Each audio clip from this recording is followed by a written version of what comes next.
She had survived 67 years of living. She had raised 3 children, buried a husband, and managed her finances down to the penny. And in less than 4 minutes, on a quiet Tuesday morning from her kitchen table, she lost $11,000. She didn't click a link. She didn't answer a stranger's phone call. All she did was scan a square. This is Fraud in a Moment, and the truth starts now. One scan away, the pixelated trap that swallowed Dorothy's savings. Her name was Dorothy Langford, 74 years old, a retired school teacher from Shenandoah Valley, Virginia. She was sharp. She was careful. She clipped coupons, balanced her checkbook by hand every Sunday morning, and she had never, not once, fallen for a scam. She was proud of that. "I know how these things work," she'd tell her daughter on the phone. "I've seen it all." But on a Tuesday morning in late October, Dorothy walked to her mailbox and pulled out what looked like an official government envelope, cream-colored, stamped with what appeared to be the seal of the Social Security Administration. Inside was a single sheet of paper, formatted professionally with bold black text at the top that read, "Urgent notice. Action required within 48 hours. Dorothy's heart rate picked up just a little. The letter explained that her Medicare Advantage supplemental benefit account had flagged an irregularity. To avoid any interruption in coverage she depended on for her blood pressure medication, she needed to verify her identity immediately.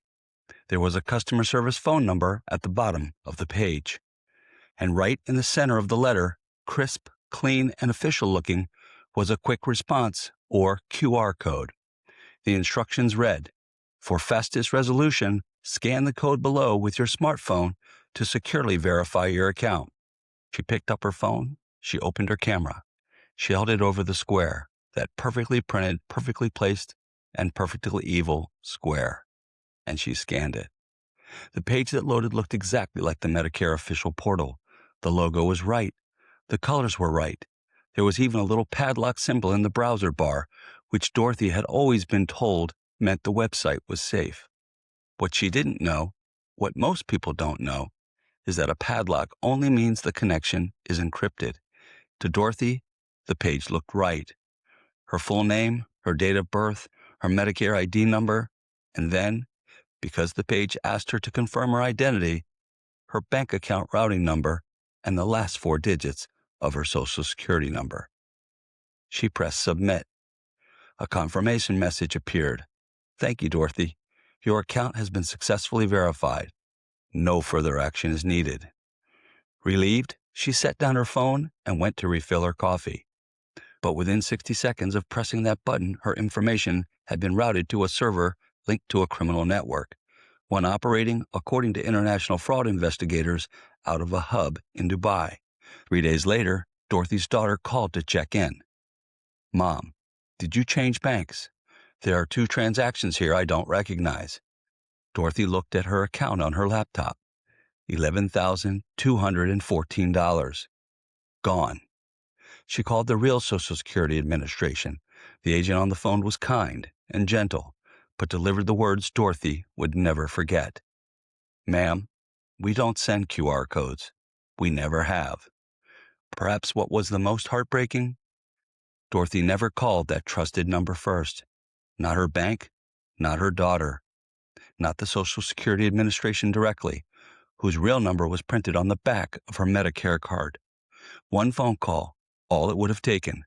One phone call, and Dorothy would have known in 30 seconds the letter was a fake. Dorothy was not careless. She was not foolish. She was targeted, deliberately, precisely, and expertly, by professional criminals who studied exactly which messages older Americans trust the most, and who built a trap designed specifically for someone just like Dorothy. That is why quishing is so dangerous. It doesn't look like a scam. It looks like a letter. It looks like a government seal. It looks like help. And all it asks is one scan. What did we learn from this story? 1. Slow down before you scan. Scammers use urgency on purpose. Any message that says act now, within 48 hours, or your benefits will be suspended, is designed to make you panic and skip the thinking step. Real government agencies do not demand emergency action via QR code. 2. Examine the envelope. Before opening any official-looking government mail, check the return address carefully. Look up the real mailing address of the agency online or on a previous bill and compare them. A slightly wrong logo, font, or seal is a red flag. 3. Never scan a QR code from unexpected mail. The Federal Trade Commission has warned Americans specifically about QR codes appearing on unsolicited or unexpected letters, packages, and flyers. If you didn't ask for it, don't scan it. 73% of Americans scan QR codes without any verification whatsoever. More than 26 million people have already been directed to malicious sites by a QR code. 4. Check the URL before you type anything. When a QR code takes you to a website, look at the address bar at the top of your phone's browser. The real Medicare website is Medicare.gov. The real Social Security website is SSA.gov. If the address looks different, even slightly, close the page immediately. A padlock does not mean a website is safe. The padlock symbol in your browser only means the connection is encrypted. Criminals can and do use padlocks on their fake websites.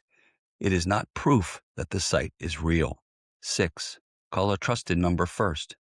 Always keep the real phone numbers for your bank, Medicare, 1-800-MEDICARE, and Social Security, 1-800-772-1213, saved in your phone. Before entering any personal information anywhere, call the organization directly using a number you already know. 7. The government never sends QR codes. The Social Security Administration, Medicare, and the IRS do not communicate through QR codes. Period. If a letter claims to be from a government agency and asks you to scan a QR code, it is a scam. 8.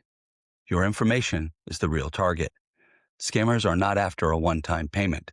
They want your Medicare ID, Social Security number, bank account information, and date of birth, because that combination allows them to steal your identity and drain your accounts repeatedly. 9. Tell someone before you act. Before responding to any urgent financial or government notice, online or on paper, tell a family member, a trusted friend, or your bank. One conversation could save your life savings. 10. Report it. If you believe you've encountered a phishing scam, report it immediately to the FTC at reportfraud.ftc.gov, your state's Attorney General office, and your bank. Fast reporting is your best chance to limit the damage. Dorothy's story is not unique. It is happening right now in mailboxes across America to people who worked their entire lives to protect the futures they built. The QR code is the new front door of fraud. It doesn't knock. It doesn't ring the bell. It waits, disguised as something you already trust, for you to let it in. So before you scan anything, stop, slow down, look at the URL, check the source, call a number you already know. Because in the world of phishing, the scam doesn't start when they take your money. It starts the moment you lift your phone. This has been Fraud in a Moment, where we expose the schemes hiding in plain sight and give you the tools to protect what's yours. Until next time, stay alert, stay steady, and remember, when it's unexpected and provides you with a QR code, you're best off traveling nowhere down that road.